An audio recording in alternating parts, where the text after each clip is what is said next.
আসসালামু আলাইকুম রহমতুল্লাহ। কথা বলছি অবজেক্ট নিয়ে। আই ইট রাইস, এখানে রাইসটাকে আমরা বলছি অবজেক্ট। এবং হেনা গিভ মি আ পেন, এখানে মি এবং আ পেন এই দুইটাকে আমরা বলছি অবজেক্ট, দুটোই অবজেক্ট। এখন প্রশ্ন হচ্ছে অবজেক্ট চিনব কিভাবে, কিভাবে আমরা অবজেক্টকে ফাইন্ড আউট করব। স্ক্রিনে লক্ষ্য করুন, ভার্বকে কি অথবা কাকে, আই রিপিট, কি অথবা কাকে দিয়ে প্রশ্ন করলে আমরা অবজেক্ট পাবো। এখানে ভার্ব হচ্ছে ইট, এখানে ভার্ব হচ্ছে গ্যাভ। ইট মানে খাওয়া, আমি যদি বলি কি খাই তাহলে উত্তর আসছে রাইস, ভাত খাই। আমি যদি জিজ্ঞেস করি হেনা গ্যাভ মি আ পেন, হেনা আমাকে একটা কলম দিল। এখন যদি গ্যাভকে জিজ্ঞেস করি কি দিল, কলম।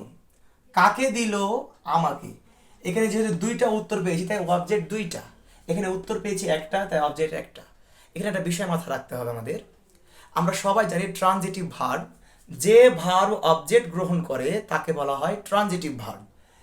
এবং ট্রানজিটিভ ভার্ব আবার দুই প্রকার, একটা হচ্ছে মোনোট্রানজিটিভ, একটা ডাই ট্রানজিটিভ। এখানে এই ইট ভার্বটাকে আমরা বলবো মোনোট্রানজিটিভ, ইট ভার্বটাকে আমরা বলবো মোনোট্রানজিটিভ, মোনোট্রানজিটিভ। কিভাবে মোনোট্রানজিটিভ? যে ভার্ব একটা অবজেক্ট গ্রহণ করবে সে ভার্বকে আমরা বলবো মোনোট্রানজিটিভ, আর যে ভার্ব দুইটা অবজেক্ট গ্রহণ করবে সে ভার্বকে আমরা বলবো ডাই ট্রানজিটিভ।